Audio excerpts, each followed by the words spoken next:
No matter how much I look into Superstar Saga content, I've never seen anyone who has interpreted this game correctly.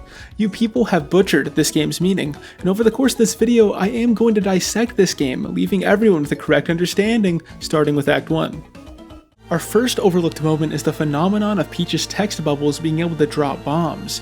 This usually is just seen as a funny fourth wall breaking plot point, however this scene was actually created to tell the player that the text boxes we see are not just for the player, but actually exist physically in their world. Soon after, when Bowser's baddies arrive, we notice that they are color coordinated to either green or red. This means that Bowser specifically trains his minions to either face Mr. Green or Mario. This shows that no matter how brash Bowser is, his coordination of military efforts is extremely smart. When Mr. Green deserts Bowser, he's actually possessed by a yellow ghost, causing his skin tone to change and him to uncharacteristically run away. In Bowser's airship, there are many instances of us needing to shove Goombas into barrels. Though, with the barrels not being open and only having little cracks, it's kinda weird that the Goombas are able to squeeze in between these cracks, which must mean Goombas have similar characteristics to cats when they can squeeze under doors, compressing their bodies to less than half their size. Also on Bowser's ship, we get to see a really interesting fact about Green Guy here. When he gets lifted up by this crane claw, we actually learn that he can catch really well, cause there's no way he got those binoculars without catching them. During the Fawful fight, Fawful has a really odd tendency. Since we've already established that text boxes are physical in this world, why does Fawful scream out Think Rat in colored text, allowing the bros to dodge easily? The only plausible answer to this is Fawful was fed false information telling him that the brothers were colorblind. This made Fawful want to taunt them by making his text colored since they wouldn't be able to see it. After Fawful crashes the Koopa Cruiser, we thankfully recover, but as we do so, we learn of the fact that Bowser's not paid off the Koopa Cruiser yet, and unfortunately, with him now stuck in the Bean Bean Kingdom, he's definitely gonna miss some payments and lose a bunch of his credit score. Though before we truly make it into the bulk of Stardust Fields, we have to pass the Border Bros. These guys are super excited to see Mario and Green's stash, so they make them show off their signature jumps. While this alone is fine since the bros are used to interacting with fans, after this interaction they forgot to check Mario and Luigi's passports for entry into the Bean Bean Kingdom, which unfortunately got them fired a day after Mario and Green's stash entered. Now that we are in the thick of Stardust Fields, we start to encounter a bunch of fighter flies. While everyone else will point out the name's play on words and leave it at that, the way they attack also demonstrates the fight or flight instinct, with their fake-outs actually being them constantly switching between fight and flight. And of course, this wouldn't be Stardust Fields without the Starshade Bros. With these being the third pair of bros we meet in this game, we finally get something to show for it with them teaching us the spin and high jump. Though, weirdly, if we look at how both of these movements work, it seems as though Greeny is the one who inputs the most work, with only the high jump requiring a slight bit from Mario, showing that Green is extremely capable when it comes to physical strength. With our new jumps earning us enough coins, we go to bail out Bowser just for Tolstar to turn on us and start a fight. While many shrug off Tolstar calling off the deal, attributing it to his evil nature, it seems Tolstar was actually just jealous of the bros' money-making ability, and the fact they made 100 coins in such a short time span infuriated him. Unfortunately, defeating Tolstar still did not free Bowser from the cannon, and due to his gripping, Sergeant Starshade decides to shoot Bowser straight into the side of Hoohoo Mountain, which while I wish there was a better story reason for this happening, this was simply done to nerf the players since Bowser joining the party would have made the game too easy.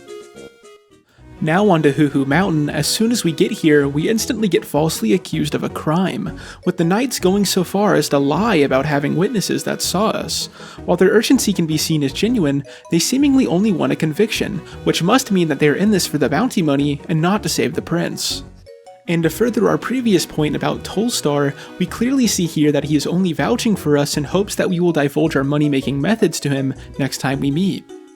Hoohoo Village is filled with people of the Hoohoo tribe who weirdly all have something similar to say. Most of the first Hoohoo in this village will allude to either one of two things, either telling you the exit is to the left of the village, or they will constantly nudge you to go to the top of the mountain. While these would be normal to say to tourists, it's weird that there is such a divide amongst the Hoohoo people, which means, in Hoohoo politics, there must be a massive divide on whether or not their economy should be centered around tourism or not, leading to some welcoming tourists and some wanting them to leave. Though as if despite the anti-tourist political party, Fawful decides to put a rock with a face in our way to prevent us from leaving. While the rock is inanimate and the face is merely carved into the stone, Fawful carved this face in hopes that Mario and Luigi would get so emotionally attached to the rock that once they need to leave, they can't bring themselves to break their pet rock. Though as the bros have no hammer to face this moral dilemma, we make our way to the Hammerhead Bros, in which we walk in on them bashing their heads against a rock. While we learn all the details needed to get a hammer of our own, we don't get informed on how they avoid getting concussions in this line of work. Thinking delicately about this matter, it's safe to assume unlike human skulls, the Hammerhead Bros have padded skull interiors, preventing the bruising on the brain that causes concussions. Now that we are at the Hoohoo Mountain ascent, we start encountering its main enemy, the beanie, which sadly is sort of a missed opportunity because if it was actually shaped like a beanie, the play on words would be fire. In many cases during our ascent, Mario needs to suck up a bunch of water to activate tornado mechanisms all across the mountain. This sight is odd, but to answer the elephant in the room, no one has ever figured out how Mario is able to fit so much junk in his trunk during these sections. And speaking of these tornadoes, which are more similar to dust devils, it seems as though Mario and Green Nose somehow can withstand 45 to 80 mph winds, without getting dizzy or scratched from the dust debris. While you may think this is another facet added to the brothers' physical strengths, this is actually all mental, with their mental prowess being able to nullify dizziness and mentally reflect dust particles. Now let's discuss Hoohoos, the guardian of the latter portion of the ascent. While it's usually not noticed, Hoohoos during the minigame utilizes 4 pillars, then during the fight they decide to regress and only use 2. While this is a random detail, it actually foreshadows Hoohoos' weakness of not being able to detect the location of their pillars, implying that in the past, Hoohoos when fighting with 4 pillars would lose track of their location, causing them to look like a fool when they would pop out of the ground with nothing guarding them. With the rest of the bros' ascent being easy, they make it to the peak where we find Blablanodon, whose reasoning for being missing was incubating an egg, though unfortunately he did not know that what he was incubating was Drago Ho-Ho. This boss fight is pretty much a constant fight to keep height on Drago to make their attacks easier to dodge, but unfortunately, this boss's constant vertical gameplay element would be shamelessly stolen by Fortnite years later with the inception of cranking 90s in build fights. And in an insane twist, we learn that Drago Ho-Ho was actually Prince Peasley transformed, though with the prince now saved and the adrenaline fading, us now knowing that Cackletta is able to transform creatures into anything you can imagine means that she probably has many spies planted all across the Bean Bean Kingdom, all blending into their surroundings right under our noses. But before we part from Hoohoo Mountain for good, we run by to get our hammers made by that Hoohoo block that fell into the Hammerhead shop. Though, while visually they only managed to make one hammer out of the Hoohoo block, what seems to have happened is they stacked the hammers perfectly parallel to our point of view, making it appear like one hammer when in reality it's 2. And lastly, to leave Hoohoo Mountain, we must prove that we can ride minecarts, but during the ride, for some reason, even though Mario decided to ride on the fully bright track, he still decides to hog the flashlight from Greenbro, who clearly needs it more than he does, showing us one of Mario's character flaws, which is a hate of sharing. Superstar Saga has many ingredients that contribute to its success as an RPG. However, many of its ingredients that have been glossed over redefine this game into a story and an end product that might not look like the game the public views it as. So while this isn't a story recap, we will be pointing out these ingredients chronologically to redefine this game in your eyes. Sharpies introduce us to Bean Bean Fields, and while their name might make you assume they are happy and funny little beans, especially so with their name being a play on words, this is actually a front, all to hide how much mental pain they are going through. If you look at their horizontal eyes, it's as though while their eyes are still open, they are closing their pupils off from the outside world. This being a physical metaphor on how they attempt to shut out their real life problems by acting as though they are not there. As we make our way to Bean Bean Castle Town, we walk by one of these weird totem things, and while everyone will notice how this totem looks like Fawful, most never realize that this isn't actually a totem. This was one of Fawful's warheads he launched towards Bean Bean Castle Town that missed and failed to explode. Though, knowing how technologically smart Fawful is, this must have been intentional, with Fawful now holding the Bean Bean ecosystem hostage to prevent a Bean Bean uprising. Now inside Bean Bean Castle Town, we see the wreckage of these warheads laid bare, with injured Beanish all around the square. Though, if you look closely, the only buildings that are spared from Cackletta and Fawful's destruction slightly were certain shops, implying that Cackletta and Fawful love fashion so much that they made sure at least their favorite shops would stay functional after the town's destruction. Now obviously the destruction leads Mario and Lime Dude to the castle, but once we arrive, we notice that the floor is a bean wafer. This unfortunately leads Lady Lima to be blamed for sending Mario and Luigi to the basement, but it was actually just the floor giving way beneath their feet. In the basement of Bean Bean Castle, we instantly can draw comparisons to this locale and the Mario Bros. Arcade tie-in game that comes with Superstar Saga, with the Spinies and Superflies being the same enemies we face in that game. So it's only safe to assume that 22 sections were also planned for this basement to mirror the 22 unique phases in Mario Bros. But unfortunately this idea was scrapped since testers wanted variety in their games for some reason. Another thing in this basement that is a little odd is the order of these quirks popping out in the plumbing puzzle. Other than the first one, the quirks all come out in left to right order. This shows that the developers didn't trust the player enough to remember any patterns other than something extremely simple, which honestly is quite rude to the players. And to add salt into the wound, the morality of even doing the puzzle was called into question when we realized these pipes were not a sewer system, but the key to unlock the Beanstar. But calling into question morality is cool and all, but this also calls into question the location of the actual Bean Bean sewer system, which brings us two options. Either there's another system below this one that actually is a sewer, or the Beanish still utilize outhouses for their bathroom needs. However, not only does our blunder give Cackletta the Beanstar, it also prevents us from saving Queen Bean from the belly black worm, causing her to rampage. While the worm clearly is giving her an upset stomach, it seems her strength was not gained from the worm, which gives us some deep Queen Bean lore, with the only plausible reason for this being she must have been a bodybuilder in the past with very prominent musculature, but since she's not on the grind anymore, the pump the worm is giving her muscles allows them to be perceived to the human eye again. And while we do manage to knock Queen Bean out, we still need to remove the belly blackworm, but unfortunately during the scene where we learn how to do so, most get distracted by the green brother poking Queen Bean. While many just see this as curiosity, Greenlegs is actually one of those weirdos who really likes pimple popping, with these poking moments being when his willpower fails, causing him to act on this desire. Even with Green's distraction, we still make our way to the entrance of Chucklehuck Woods, which is blocked by two gatekeepers. At first, these homies tell us how we are restricted from entering due to the ecology of Chucklehuck Woods needing to be protected, though as soon as we show our verification, it's as though they flip the script about ecology and instantly start advertising the Chocola Cola. This implies that not only do these gatekeepers get a commission from cola sales, but clearly the ecology worries are just a front and Chocola Woods only wants to serve the upper class of society. Though, right before we get into Chucklehuck, we run into a Parabeanie. While nothing other than the wings have changed on these beanies, their damage gets multiplied by 10 for some reason. This was the developers trying to show us the intense psychological effect outside factors, like these wings, can have on your confidence, and how this can increase your performance in other aspects of your life. And while we have made it into Chucklehuck Woods, we have to crawl through Chateau de Chucklehuck before we can see any of its greenery, and as we enter, many signs tell us exactly how workers here create Chocola Cola, but while most steps are accurately portrayed, it lacks the emphasis on how important the types of jokes you tell the cola is, because in the past, a new hire's sense of humor was extremely dark, and while one dark joke here or there won't create a bad cola, if you concentrate only dark humor onto Chocola Cola, the cola becomes extremely toxic, while unfortunately still tasting the same, which is exactly what happened to the first batch this new hire made, which unfortunately led to many consumers of this batch suing, losing Chateau de Chucklehuck millions. Though, since Chocola Cola's creation process is so time-consuming, you would think more security than what we have seen would be required. However, due to layoffs, instead of security, they decided to put this maze here to replace security guards. And funnily enough, this choice gets proven to be stupid pretty quickly, with the thief Popple finding his way through the maze just by following us.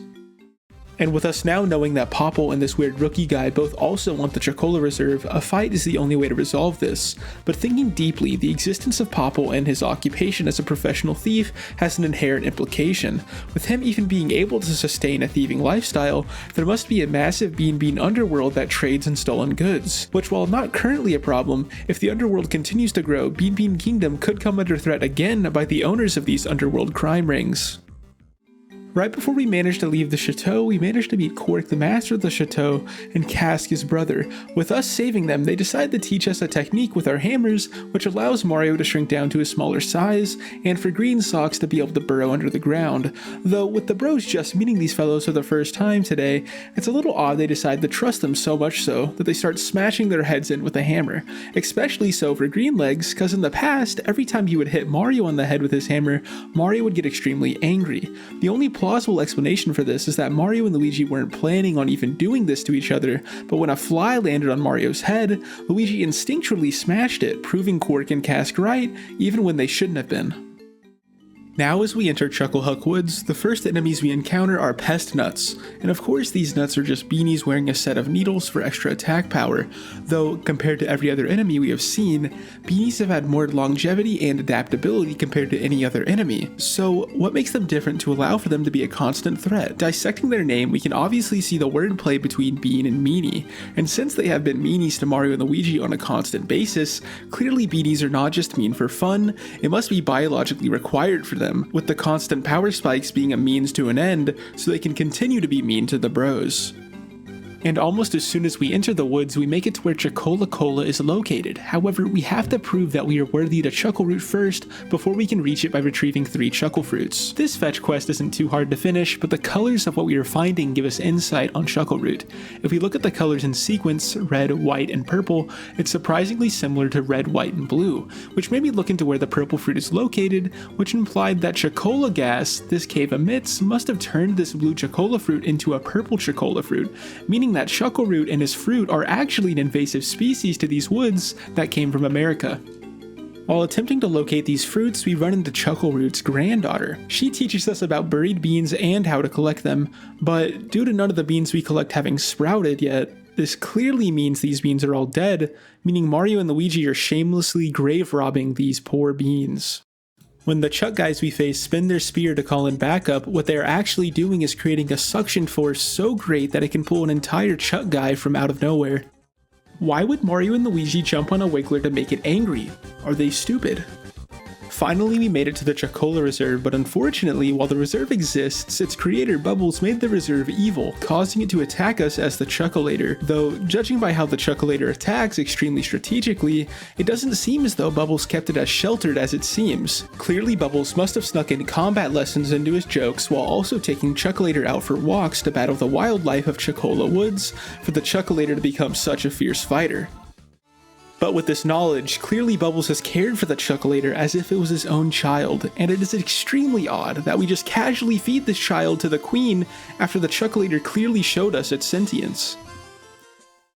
The Starbeans Cafe is run on the back of Egad's coffee machine, but other than making coffee, Egad had another ulterior motive to his design of this machine. Egad intentionally made the UI for this machine as unintuitive as possible, all to test how if the psychological effects of caffeine can overpower the annoyance of getting stuck in a menu for any small misinput. Don't go to the beach before you go to Woohoo Hooniversity, the bombs will just jump you and they'll take all your coins, then you'll be sad because you have no more money left. Now that we have finally made it to Woohoo Hooniversity, we learn that Cackletta has senselessly turned most of the professors into monsters, but did she really have no reason to do so? Odds are, Cackletta used to go to this university, and no matter how smart she was, she would constantly get slammed by unexpected pop quizzes. And of course, these were always a surprise, so she was never prepared for a single one of them, which forced her to fail out of university. With this attack on specific professors not only to use the Beanstar, but also to get revenge on those terrible professors. One of the first departments we run into in this university is the astrology department, heavily implying that Mario is a Cancer and Luigi is an Aquarius. The block department in the university studies blocks from Paper Mario, Mario 64, Super Mario Bros., and Super Mario World, though if we look at the platforms each block stands on, there seems to be one missing. This is clearly the block from Super Mario Bros. 3, which must have been stolen by Popple since that's his favorite out of all these games. The barrel rolling department for some reason made a claw that grabs people and forcefully rolls them along the barrel testing area. With this having no clear educational benefit to the study of barrel rolling, this must have been a prank barrel rolling PhD students performed on their professors. And after finally making it through every department, we make it to Cackletta, who thankfully failed to awaken the Beanstar, giving us time to stop her. Though, unfortunately, with Foffle's vacuum and Prince Peasley's strike, they managed to get away, which instantly cast a bunch of suspicion on Prince Peasley, because clearly his strike was intentionally not lethal and only sent them flying. The only explanation is this Prince Peasley is not actually the real prince, and just another one of Cackletta's disguised clones, feigning an assault on Cackletta to trick the bros. And lastly, after trying to retrieve the Beanstar starts a scuffle with Popple and Rookie, we unfortunately awaken a Peach bot which causes the Beanstar to fly away and shatter. Though, while most of the Beanstar pieces are of an expected and normal shape, clearly one dev decided to get a little freaky and made one of the pieces shaped like a rocket ship. Like, I really don't think this could have been not intentional. Like, the sprite maker must have made this sprite and, you know, looked at it afterward. I just don't see how they made that mistake. With Superstar Saga being the first game in the hexology, it's usually glossed over in favor for discussions of the future games. Though with so many hidden details remaining, let's continue finding them, starting in Oho Oasis. The inhabitants of Oho Oasis are the Oho-Gs, and usually when talking to an Oho-G, they'll say a cryptic saying or phrase straight off the dome. When talking to an Oho-G, they won't stutter and or forget what they're saying because they love their phrases so much and tell them to everybody. But this one Oho-G in the bottom right of this specific area, he actually forgets what he's saying halfway through, which must mean this Oho-G actually got a concussion from hitting his head prior to this meeting. And speaking of memory loss, the fire god in Oho Oasis also seems to be having memory trouble, though opposed to the Oho-G, his is not due to head trauma and is due to how element gods perceive their memories. The fire god during his 3,000 years of waiting for Mario accidentally remembered something extremely embarrassing he did in his middle school years, and due to his god status, his memories are extremely vivid to the point of slowing down his perception of time, which caused him not only to speed through these 3,000 years of waiting, but also embarrass him enough to where he completely forgot what his purpose was. Unlike the forgetful fire god, the thunder god remembers his job and instantly rejects Mr. Green seemingly off nothing but his looks alone. But unfortunately for Green Arms, his looks weren't the factor that made the lightning god shoo him off, but the fact that his left bootlace wasn't tied, giving the lightning god mistrust in Green guy's responsibility and mental strength. With these techniques now learned, we make it to the seabed, but weirdly enough we are also required to use the fire brand underwater, which, while it shouldn't work, works here flawlessly. This implies that the water here is extremely oxygenated, allowing the fire to burn perfectly even down here underwater. However, if this is the case, the fire should quickly get out of control with how much oxygen it would get from this water, implying this game isn't realistic whatsoever, which is wrong because every game needs to be as realistic as possible. Goom divers are an extremely missed opportunity because they could have called them Gooba Scubas, which would have been way better. The spike floor all across the seabed is extremely lively when it comes to spike floors we come across in this game, and instantly we can recognize that every spike is a part of a hive mind with how they contort in unison, which would be scary, but with how big it is, clearly it would have taken over the Bean Kingdom already if its massive presence wasn't just a front, which if you touch these spikes you can clearly tell they are not hard at all and actually very squishy, with the only reason the bros are affected by them being extremely strong placebo with how convincing the spikes are. After leaving the seabed, we witness Cackletta enter Bowser, which is a good example of how Nintendo has a death grip on making Bowser the final boss of every Mario game. And right as we learn of this, we also learn of Peach's arrival at the Bean International Airport, leading us there.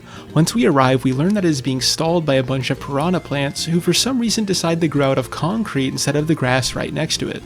While plants thriving on concrete seems like an unrealistic plot point, their high absorption rate of water explains why concrete is the best choice, because not only is the runway on a shore with moist soil, the absorption rate of the plants would also just suck the water out of the surrounding grass and bloat that way, leaving the dry concrete being the best option for their survival. But even with most of the plants gone, we still need to take out Mom Piranha, our main culprit. And while it would make sense that these plants would have a point of origin, the way they are grown without a trace is crazy. While clearly Mom Piranha has an underground root system, the piranha sprouts that grow out of it and their defeat don't even leave a trace on the ground. Meaning that not only can Mom Piranha expand her influence extremely fast, she can also phase through any material with no restriction to expand her root network. Also, another missed opportunity, like Scuba Gooba, they could have called this Piranha Mama, like that's all I'm saying. Now that Peach is really in the Bean Kingdom, she wants to take a trip to Lil Fungi Town to greet some of the Toad immigrants. Though with the path to Fungi Town blocked by a rock, we need to get a hammer upgrade from the Hammerhead Bros to break it. While nothing is inherently wrong with this, right next to the block is a sign that reads exactly like an ad for the Hammerhead Bros services. And since this sign has been here since the beginning of the game, clearly the Hammerhead Bros have had the ability to make the strongest hammers since the beginning, but don't to create repeat customers. With Peach finally in Tihee Desert, it's finally time to make our way through Tihee Desert, meaning we need to escort Peach without once letting her out of our line of sight to prevent instant capture. Peach's ability to be captured this quickly when not accompanied is inexplainable by any physical reason, which means it must be due to bad karma, implying that Peach at a young age committed a heinous act that gave her an insane amount of bad karma, but due to her young age, this bad karma's effect was lighter than normal, only giving her a permanent status as a damsel in distress. While Tihee Desert's gritty Goombas do love to kidnap, they aren't defined by their hobby. Most will point out how their name is gained from how they throw grits at the screen during their attacks, but what I want to point out is how their eyesight is actually very bad. This is proven by us not being able to acquire their cool sunglasses due to them being prescription lenses we cannot see out of. And while we do finish our escort mission, right before Lil Fungi Town we run into Trunkle, who looks as though he is trying to kidnap Peach, though Trunkle is not what he seems. If you look on his tree on the top of his head, you can see an orange, and typically when someone is called orange, it implies someone who is energetic, enthusiastic, optimistic, outgoing, and maybe even a little bit spontaneous. And while Trunkle clearly is all of these things, we can also see he's extremely introverted with how he doesn't have a single line of dialogue. This introversion, along with his spontaneous nature, led to this uncomfortable situation with Peach, where his spontaneous drive to have a random conversation with Peach clashed with his introversion, causing him to clam up, leading to him getting assaulted by the bros due to a misconceived notion. And also, with how many personality traits he has, it's no wonder he splits up into 4 different smaller Trunkles later into the fight, because he couldn't fit all that personality into one brain. Now with our duty of escorting Peach done, we have some free time to spend in Lil Fungi Town, which we use on a minigame to receive a special mushroom called the Invinci Shroom. This shroom, while clearly false advertising, also poisoned Mario, leaving him in an incapacitated state. And while this is an all-around horrible situation, the worst part is the owner of the arcade was able to worm his way out of repercussions in this Fungi Town legal system. This was due to the technicality that since Mario is now incapacitated and in the hospital, he's now quote-unquote invulnerable to any more damage, hence making him technically invincible as the shroom advertised. Now with Mario out of commission, Greenfellow is the only one who can get the cure to save Mario, though this pressure on Green Bean is overwhelming, causing him to lose almost all mobility other than a slow waddle.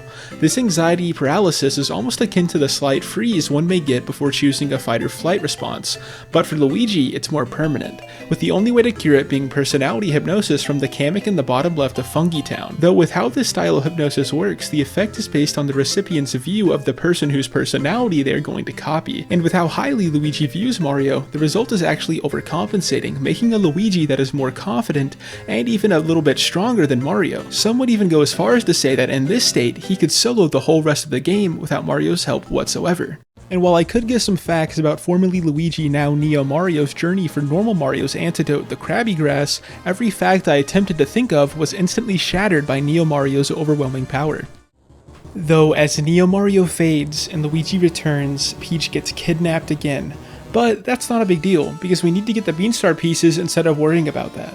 Starting with that odd-looking Beanstar piece that landed on the SS Chucklehuck. This ship's crew are all skeletons of their former selves, and while they do say this is due to time taking its toll on their bodies, I do think this is only partially true, with them omitting information to save their egos.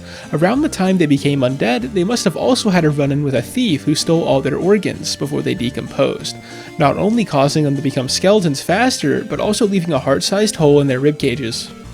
But also, speaking of organs that got stolen, with the existence of Bink on the ship, we can also assume a set of gorilla organs were also stolen at this time as well. This means that around the time of this organ heist, gorilla organs were also in demand, implying that Cranky Kong needed an organ transplant of some kind during his youth, and that organ happened to be from Bink.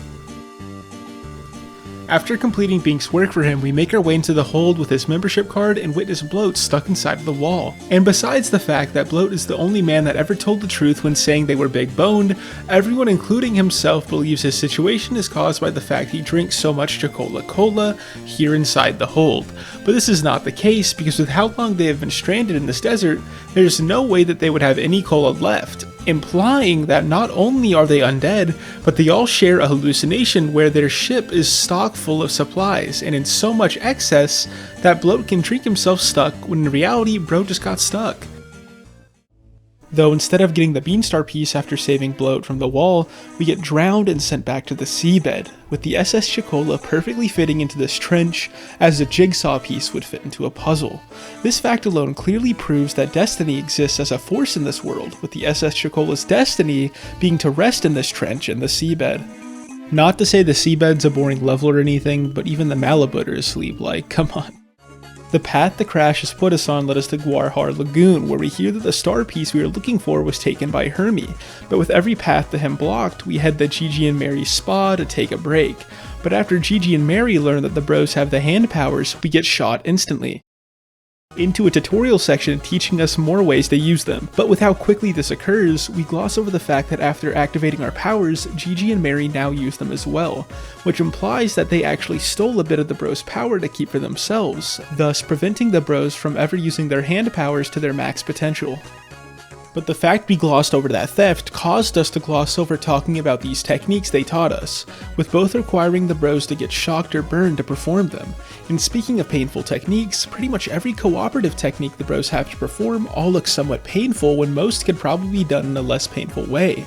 Which would be the case if the bros weren't naturally uncoordinated, with pain being the only way they can come together and operate in unison. The most common enemies in Gwarhar Lagoon are the shark bones and sand sheeps, and while it may look as though their relationship is only symbiotic, it's actually romantic, and they love each other very much, and the story of their love is actually very complex and has a lot of twists and turns and even love triangles. It's really weird that the bros even know that the Boo statues exist when they disappear anytime it senses someone looking at it. This implies that the bros actually see themselves in third person from the same perspective we see them, which also might mean they can see us as well. And finally, after a ton of hardship, we made our way to Hermie, only for him to get jealous of our fame and attack instantly. This instant assault due to jealousy is really telling of Hermie's personality, and the fact that his full name is Hermie III gives us insight into this troubled crab. With this Hermie being the third in a long line of Hermies, his personality, odds are, was formed by the environment he was raised in. Assuming Hermie II was the one who raised Hermie III, clearly Hermie III must have witnessed tons of jealousy from Hermie II, which now is imparted onto him twofold, meaning that if Hermie IV is ever born, this fourth Hermie's jealous tendencies will be so immense that Hermie V won't even be a possibility, with the fourth Hermie instantly accusing any girls he meets of cheating before he even goes on a first date with them. And finally, we got the first Beanstar piece, but Alpha Nightmare forgot that the GBA doesn't have enough memory to make each Beanstar piece take this long to get, so they made each of the remaining pieces super quick to acquire. The second piece we acquire is from Harhal, the creator of the Foam Runners himself, who makes clothing that never fails to make millions when they go for auction. Sadly, this is not due to the quality or looks of the clothing, but due to the fact that Homie has a monopoly on the clothing dye industry, never letting anyone produce clothing but him. Thirdly, we make our way back to Chucklehuck Woods, where we meet the Winkles, who reside over Winkle Coliseum. Beating their Coliseum game allows us to make our way to the third Beanstar piece, which unfortunately is getting taken by Popple right as we arrive, leading to a fight. And with this being our third time beating Popple, we might as well discuss his namesake, because it accurately describes his actions, with the prefix pop and Popple meaning people, and the suffix lay being continuous and constant. This not only implies that Popple's criminal actions will be constant and unending, but the combination of both definitions, people continuous, implies that Popple is immortal and will never die. And lastly, to get the final piece, we need to replace it with neon eggs so that Yoshi Theater's advertising sign will still stand out even without the Beanstar piece. And while all seems well as we feed the Yoshis these bean fruits so they can generate the neon eggs, it wasn't figured out till years later that the glowing effect on neon eggs were actually caused by radiation, which unfortunately gave all the Yoshis an increased chance of cancer later in their lives, which of course never happened, and if it did, they totally were not bribed to keep silent with enough money to pay for all their grand Yoshi's college. Whether you have played Superstar Saga or not, you missed these details, and to rectify that, I'm going to show you all of them, so you don't have to live with that guilt. So let's continue into Bean Bean Castle. We got the Bean Star and now we need to deliver it to Cackletta, but to get to the delivery point we need another hammer upgrade from the Hammerhead Bros, who for the third time are scamming us of our time. But instead of getting irrationally angry, we raid their basement to get some new Bros attacks. However, it's a little odd that the Hammerhead Bros have apparently held Bean Kingdom's last remaining thwomps hostage underground, with them forcing them to run a Bros attack gambling operation. This mistreatment of thwomps implies that the Hammerhead Bros have a deeper, maybe even discriminative hate for rocks and rock people, which we should have probably seen coming when they create hammers for a living. But with our hammer more discriminatory than ever, we can make our way to Joke's End utilizing Luigi as a surfboard. This unexpected contortion of Luigi is a weird way to find out bro has a side hustle as a contortionist, but I guess we should have known this with how he is able to contort himself into the ground to get under gates. This contortionist occupation also explains how Luigi hides his tail from everyone 24/7. And now that we are in Joke's End, we won't be able to be funny anymore, not due to its name, but mainly because this repetitive music track for Joke's End was specifically created to grate down on any joy until there is nothing left. Though as we attempt to enter the Joke's End Palace, we run into Jojora, who is the buddy of the cousin of the descendant of the spirit who once guarded this palace, who now guards this palace. But considering this, it's weird that Jojora guards this palace when her ties to this palace are extremely loose, implying that she must have actually taken ownership of this palace with underhanded methods, kicking out the old palace guard, making her the new palace guard of the palace, which is Joke's End Palace. With us finally in the palace, one of the main enemies we encounter in Joke's End are ice sniffets, and while it is true they sniff ice literally, they also metaphorically sniff ice, with their noses being able to smell the difference between fake diamonds and real diamonds. As we continue deeper, we notice a trend of Jojora constantly taunting us as we successfully make it past previous obstacles. While this may seem harmless standalone, what she said actually hurts some players' feelings, and in younger players sometimes even caused frustration or tears depending on their tendencies. Thankfully though, it wasn't enough to cause any mental harm to anyone, and honestly, getting upset at these simple jabs from an ice spirit is quite stupid, and anyone who would get sad by it clearly isn't emotionally mature, and I just don't even know how you could get sad by this. The second main enemy are clumps, and there really isn't much about these guys that can't be gathered by a first glance. However, with their clubs combined with their strength creating shockwaves, it's a miracle the ice castle doesn't shatter under the weight of all these strikes, implying that the temperatures have to be at least under negative 58 degrees Fahrenheit or negative 50 degrees Celsius to survive these forces without so much as a scratch. During the Joke's End jumping minigame, this weird portal appears in the center that provides each bro with blocks to hit, but looking closer at the portal, it looks like it also might function as an eye with a pupil in its center. This actually implies that Nintendo has cameras implanted in every single Game Boy and was spying on everyone who had a Game Boy since their inception, which also explains why they made the barely functional Game Boy camera to give us a false sense of security by making us believe there wasn't already a camera in every Game Boy. And finally, after every joke has been ended, we make it to the top of Joke's End, where Jojora seems to have a change of heart and decides to serve us tea. Well, this is the case until Hina shows up and starts a fight with the bros. While this may seem like another one of Jojora's tricks, her dialogue indicates that she thinks that this battle is actually taking care of her guests, which must mean that Hina has actually brainwashed Jojora into thinking this is how you treat others with hospitality. So essentially, Hina gaslit, gatekept, and girl-bossed Jojora's morals, distorting them terribly at a young age. However, even though she was tricked into becoming a trickster her whole life, in the years to come after her morals were corrected, she became a public defender lawyer for those who could not afford one.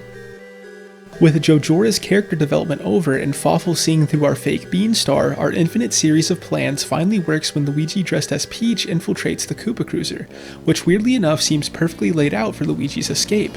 This wouldn't have been done by Cackletta, which must mean that as the Koopa Cruiser crashed at the beginning of the game, some of Bowser's minions stayed behind on the ship, filling it with countermeasures in case the ship was stolen after the fact. This also means that these minions must have passed away due to the ship's impact, so let's have a quick moment of silence for these minions.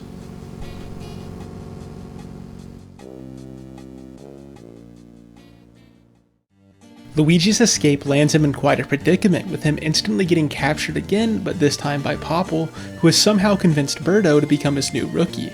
With this being the fourth and last time we'll run into Popple, it's a little sad to see he's practically had no character development throughout the whole game, with him still wanting to steal and take down the bros. While many attribute this to pure stubbornness, this is actually due to how similar Popple looks to the average Smash Bros. Melee player, which of course Nintendo hates, causing them to stunt Popple's character growth because they want to see him get beaten down by the bros more due to their hatred of Melee.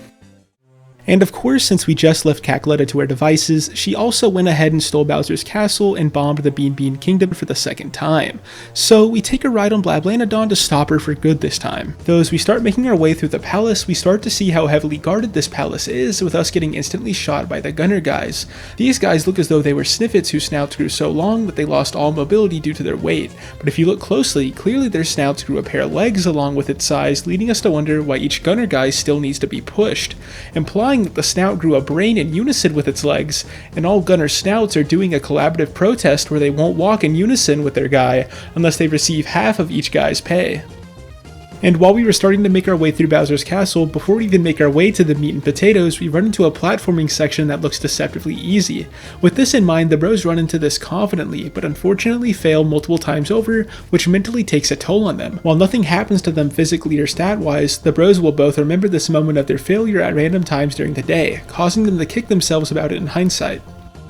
And finally, we make it to the first of many Koopa kids who have been tricked to fight us, due to Cackletta having Bowser's body, which is Iggy. Iggy's game plan is to spin so fast that the bros get extremely dizzy. However, noting that Iggy doesn't get dizzy nudges us to realize Iggy must have a lot of experience in figure skating to avoid this dizziness.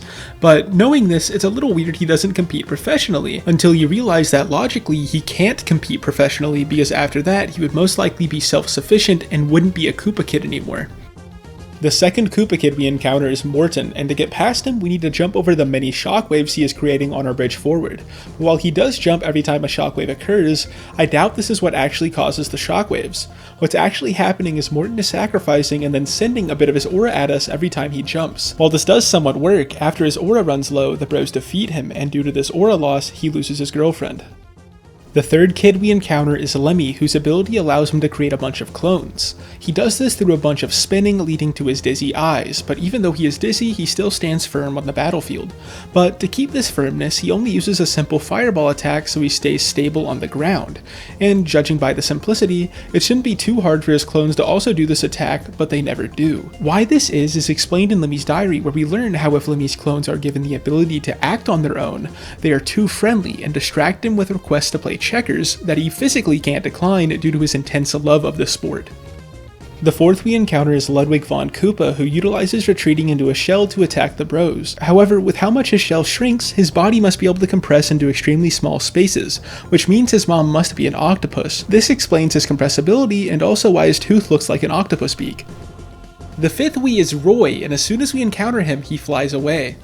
This is odd, since it's Roy's job to stop us from reaching Cackletta, so why did Roy just abandon his duty? What actually transpired here is Roy recorded us using his meta glasses and had to check the footage to see if we were really the Mario Bros, which, after confirming, causes him to fly back to ambush us.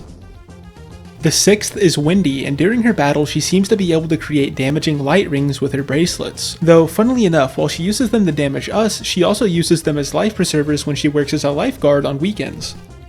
Seventh and last is Larry, and to pass him we need to beat him in a game of tennis, but with a bomb threatening our every move. While this bomb would be enough to scare Luigi into not moving, since he's in a barrel, he cannot see it, which is why we are able to beat Larry and pass on to the next area. Right before we are able to finally face Cackletta, we run into Fawful one last time, and after he evolves, we start to fight him. The whole fight is based around his armored state he hides in which we need to coax him out of. This is not only a good way to mix up a boss fight, but also tells us about Fawful's current mental state. Since beans usually start off in shells, Fawful creating a shell for him to hide in even after he evolved and gained strength shows an extreme doubt in his current abilities. And with so much doubt in oneself, it's not surprising he relies on Cackletta all throughout this game.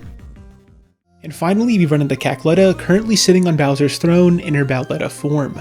Quickly after she spots us, this turns into the final fight, though as we fight her, it's a little weird Cackletta still needs those little pink things sticking out of her head in her Bowletta form, implying that these pink rods are what allows her to tap into her witch powers during combat. And of course, Bowletta wouldn't have been the end of the fight, and after getting sucker exploded and inhaled, we face Cagletta's soul. While we do start this phase on 1 HP, if we survive her first onslaught, her weakness quickly becomes apparent when her heart starts to bulge out of her chest, though seeing her heart this large makes it harder to believe she's been this evil throughout the whole game, because as we all know from the Grinch, the larger your heart, the nicer you are, implying that Cagletta throughout her life cancelled out her natural buff to being kind due to how evil she was. And that is the end of this video. If you enjoyed, you know what to do.